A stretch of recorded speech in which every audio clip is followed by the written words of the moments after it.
Hi everyone, welcome back to my channel. Today's video we're gonna showcase pure Infernity build. You can see here we have every Infernity, most of the good ones and some of the best starters for Infernity during the years. Of course, Door Guide, Grepher, 3 more Greffers with Chaos Solar Queen. Okay, so here's our first hand, Grepher, General, Double Dance. Using Grepher, discard Necromancer, they're using Heaviness, milling 2. They milled the Merly, they're summoning the Grangunyol, okay, sending the Epcalon, then okay, they're playing on my turn by the way. Yep, using Kashtira, we're using Palace to add Chaos Allure Queen, discard again, add Allure Queen. We're doing this because we want to use the Allure Dance to special summon both of them. Draco Sack, summon 2 level 3 tokens. The Querities does nothing for now. Okay, Rhino send Sage, Sage send Archfiend, General, banish itself, summon Necromancer Archfiend. Use them both for Hib, use Succession, summon the Necromancer, use Necromancer, revive Archfiend. Archfiend will grab another Necromancer, you have to draw 4. To summon the second Necromancer, Archfiend again. This Archfiend will add a launcher. Use Atlantis and just set these two. And I didn't know that this would trigger the Quartet, but what can you do? They use Fallen of Albas, they immediately go and use the Mirror Jade, they banish Necromancer, which is weird. Because I can use Levier to just bring back that same Necromancer again.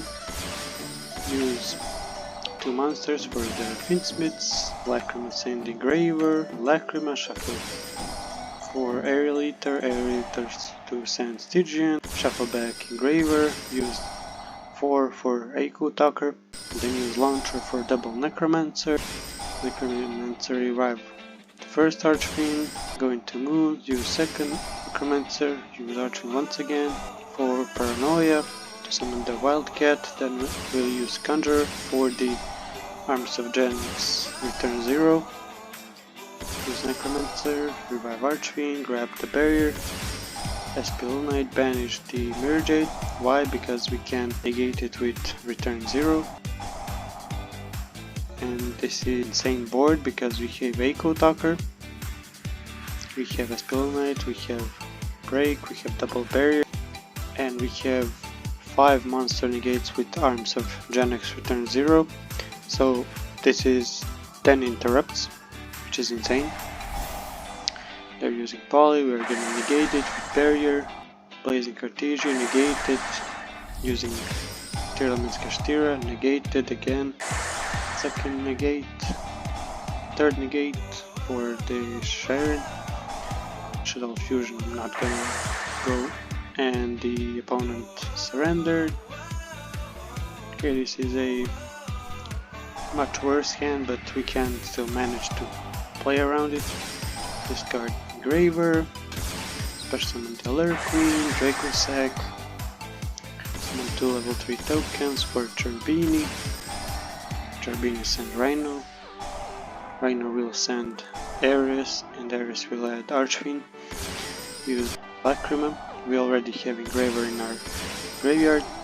Use the Allure Dance to summon both of them, and as you can see we used the Wildcat and the Chaos Solar Queen immediately to go into Arms of Genex return 0. So we can actually protect ourselves from Nibiru because we have a light attribute. We have a lot of attributes in the graveyard, so we are very safe. And this Aerial Eater will send Stygian, summon Archfiend, Saryuya, summon Necromancer, Necromancer to bring back Archfiend.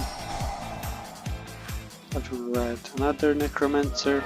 We didn't even use our normal summon, so we can actually just bring back the Wildcat. Go for Ancient Fairy, go into Salantis.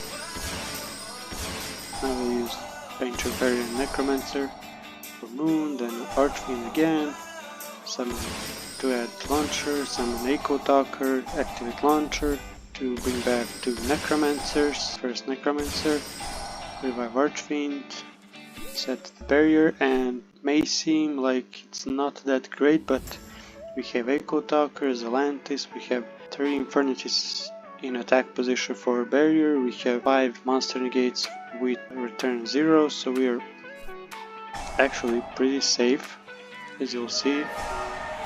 They tried to use the Infernity, we negate it with return 0, we use barrier on invocation, but we actually couldn't have negated the card. Zelantis popped both of them, and as you can see we didn't even have to use the Echo Talker because we have Zelantis that is protecting it, and this is an easy game. This time we open the Alert Palace. Apocalypse is not a bad card, but it's a bit bricker at times, so I'm starting to cut this card, but you have to play it because it's 3 more foolishes. And it also discards some bricks from your hand, and also need more starters like this. Good that it is a continuous spell because you can use it multiple times in a turn, but sometimes you just wanna have a foolish burial, send a card, and that's it. You can run it as a 2-off maybe. Anyway, we use Zelantis, we use Paranoia, use General and Wildcat for return 0. Then we can use the Finsmith part of the deck very safely. Sequence, Interior Eaters, and Sage, send Conjure, use Launcher, bring back Necromancer, Archfiend, we'll add the Reaper, use them both for Moon, Necromancer, revive Archfiend once again, add the Barrier, Echo Talker, General will bring back Necromancer, Sage, into Ib, Succession will revive Necromancer, and Necromancer will bring back Archfiend, grab Barrier, go into Diabel to add Launcher once again, go into SP, use Reaper, add Barrier, and we have double Barrier, Breaks, Echo Talker plus Sequence, and also Infernity Launcher as a follow-up, so this is insane.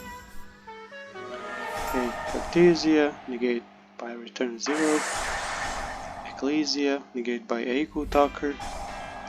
They're trying to use the Dogmatic Calamity, but Barrier, Talents, no. And opponent just passes and summon Engraver and deal, this is probably 12,000 points of damage. This is a much worse hand. We just drew a Wildcat, but we can still play around having 4 monsters in hand because Wildcat and Archfiend into Ancient Fairy, summon Necromancer, Archfiend will grab Launcher, and the best thing is to hold Launcher as long as possible, because if your opponent has a Nibiru, you have a follow-up present on the field, and yeah, we can combo off a lot.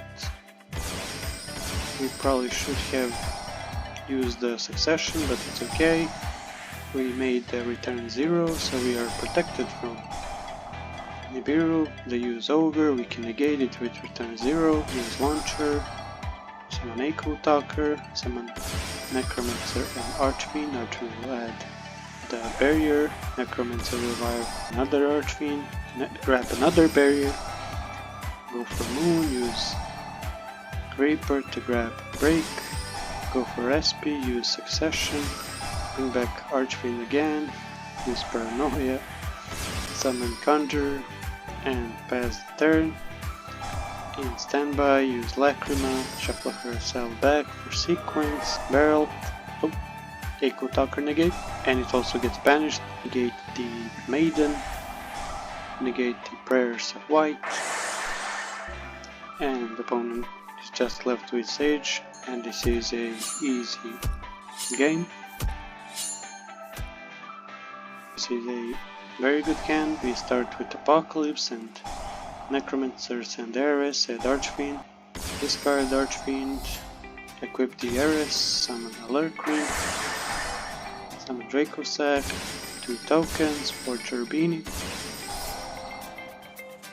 Rhino, send Stygian, use Tour Guide now, summon Conjure, Then going to Moon, Requiem, summon Lacrima, send Engraver, summon Sequence, shuffle back Requiem and Moon into Aerialiter will send Sage will send General, use General, bring back Sage and Necromancer, going to Vib will add Session, add summon Necromancer, bring back Archfiend to add the Reaper, summon Echo Talker, use Launcher,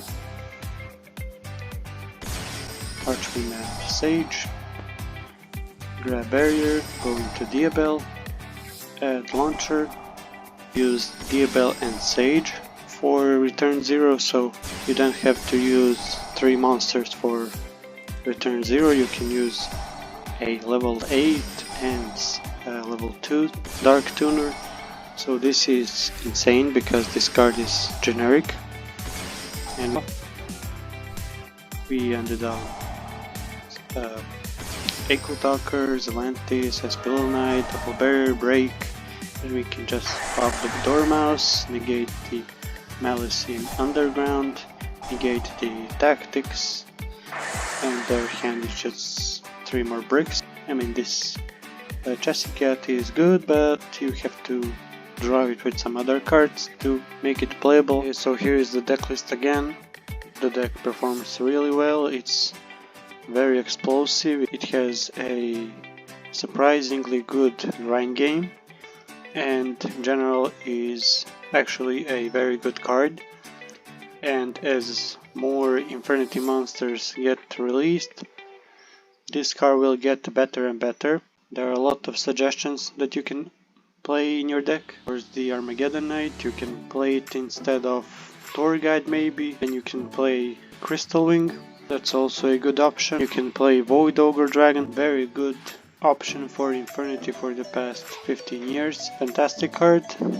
You can also play the Allure of Darkness, also a very good card. You can also play more Finsmiths, so you can add more Engravers, then you can add Tracts, just so that if you draw Engraver, it doesn't actually become a brick in your hand, so that's also a very good option. You can also play Dangers. Dangers are insane, especially with Dark Grapher and Chaos Solar Queen, because both of them discard them to the graveyard, so Nessie will trigger, Jackalope will trigger, Tsuchinoko will trigger, so they are very good with them. All in all, this is a very good deck, and as you can see, Pure Infernity is still playable in 2025. That's it for the video, see you soon and goodbye.